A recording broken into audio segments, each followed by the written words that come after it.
ମହାବିଷୁବ ପଣା ସଂକ୍ରାନ୍ତି ଠାରୁ 12ଟି ରାଶିରେ କି ପରିବର୍ତ୍ତନ ଘଟିବ, ଗ୍ରହମାନଙ୍କର ପ୍ରଭାବ କ'ଣ ରହିବ, ଆସନ୍ତୁ ସଂକ୍ଷେପରେ ଜାଣିବା। ନମସ୍କାର ବନ୍ଧୁଗଣ, ମୁଁ ସାଗର, କଳାକାର ସାଗର ସଙ୍ଗମ ଆଷ୍ଟ୍ରୋଲୋଜି ଜ୍ୟୋତିଷ ଜ୍ଞାନ ଆଣ୍ଡ କର୍ମ ଚ୍ୟାନେଲକୁ ଆପଣମାନଙ୍କୁ ସ୍ୱାଗତ ଜଣାଉଛି।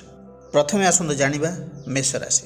କର୍ମକ୍ଷେତ୍ରରେ ଲାଭବାନ ହେବେ, ବିଭିନ୍ନ ସମସ୍ୟାର ସମାଧାନ ହେବ, ବିଶିଷ୍ଟ ବ୍ୟକ୍ତିଙ୍କର ସହାୟତାରେ ବିବାଦ ସମାଧାନ ହେବ, ଧନ ପ୍ରାପ୍ତିର ଯୋଗ ରହିଛି, ଶାରୀରିକ ଅସୁସ୍ଥତା ଦୂର ହେବ, ମାନସିକ ଶାନ୍ତି ମିଳିବ, ମହିଳାମାନେ ସୁଖୀ ହେବେ ଏବଂ ଛାତ୍ରଛାତ୍ରୀମାନେ ସଫଳତା ଲାଭ କରିବେ।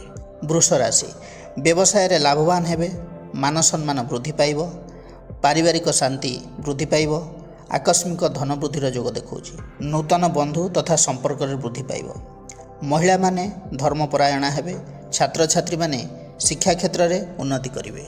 ମିଥୁନ ରାଶି, କର୍ମକ୍ଷେତ୍ରରେ ଅସୁବିଧାରେ ପଡ଼ିପାରନ୍ତି, ଶତ୍ରୁ ବୃଦ୍ଧି ହେବେ, ବ୍ୟବସାୟରେ ବିଘ୍ନ ସୃଷ୍ଟି ହୋଇପାରେ, ପାରିବାରିକ ଅଶାନ୍ତି ଦେଖା ଦେଇପାରେ, ମାନସିକ ଅଶାନ୍ତି ବୃଦ୍ଧି ପାଇବ, ମହିଳାମାନେ ସନ୍ତାନଙ୍କ ଚିନ୍ତାରେ ଚିନ୍ତିତ ହେବେ, ଛାତ୍ରଛାତ୍ରୀମାନଙ୍କ ଶିକ୍ଷାରେ ବାଧା ସୃଷ୍ଟି ହୋଇପାରେ। କର୍କଟ ରାଶି, କୌଣସି ଅଜଣା ବ୍ୟକ୍ତିଙ୍କ ଯୋଗୁଁ ବ୍ୟବସାୟରେ କ୍ଷତି ହୋଇପାରେ, ବନ୍ଧୁ ସହଯୋଗ ମିଳିବ, କର୍ମକ୍ଷେତ୍ରରେ ଭାବିଚିନ୍ତି କାମ କରନ୍ତୁ, ନଚେତ୍ ହଇରାଣରେ ପଡ଼ିପାରନ୍ତି, ପାରିବାରିକ ଶାନ୍ତି ମିଳିବ, ମହିଳାମାନେ ଧର୍ମ କାର୍ଯ୍ୟରେ ମନ ଦେବେ, ଛାତ୍ରଛାତ୍ରୀମାନେ ପରିଶ୍ରମ ଦ୍ୱାରା ସଫଳତା ପାଇବେ।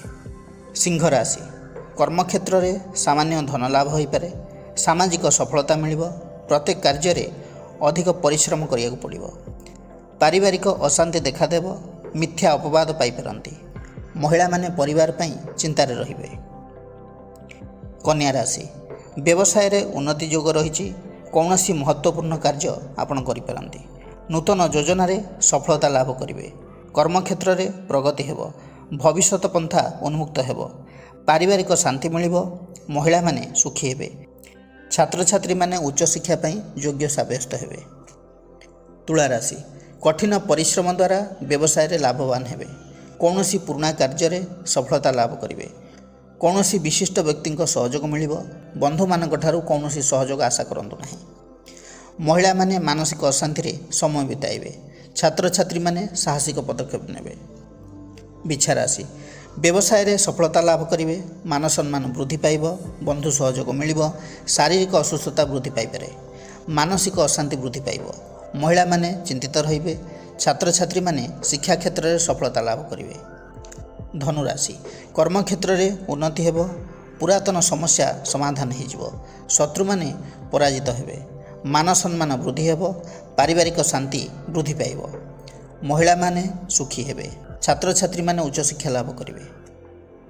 ମକର ରାଶି, ନିଜ ପରିଶ୍ରମ ଦ୍ୱାରା ବ୍ୟବସାୟରେ ଆଂଶିକ ଲାଭ ହୋଇପାରେ, ମନୋବଳ ବୃଦ୍ଧି ପାଇବ, ଅଯଥା ପରିଶ୍ରମ କରି ହତାଶ ହୋଇପାରନ୍ତି, ଅତ୍ୟଧିକ ଶାରୀରିକ ପରିଶ୍ରମ କରିବାକୁ ଆପଣଙ୍କୁ ପଡ଼ିପାରେ, ମିଥ୍ୟା ଅପବାଦ ପାଇପାରନ୍ତି, ମହିଳାମାନେ ମାନସିକ ଅଶାନ୍ତି ଭୋଗ କରିବେ, ବ୍ୟବସାୟରେ ଉନ୍ନତି ହେବ, ଆପଣ ଚାହୁଁଥିବା କାର୍ଯ୍ୟ ପୂରଣ ହେବ, ମାନ ସମ୍ମାନ ବୃଦ୍ଧି ପାଇବ, ଆୟର ନୂତନ ପନ୍ଥା ମିଳିବ, ମାଲି ମୋକଦ୍ଦମାରେ ଜୟଲାଭ କରିବେ, ନୂତନ ଦ୍ରବ୍ୟ ଲାଭର ଯୋଗ ରହିଛି, ମହିଳାମାନେ ସୁଖୀ ହେବେ, ଛାତ୍ରଛାତ୍ରୀମାନେ ଶିକ୍ଷା କ୍ଷେତ୍ରରେ ଉନ୍ନତି କରିବେ।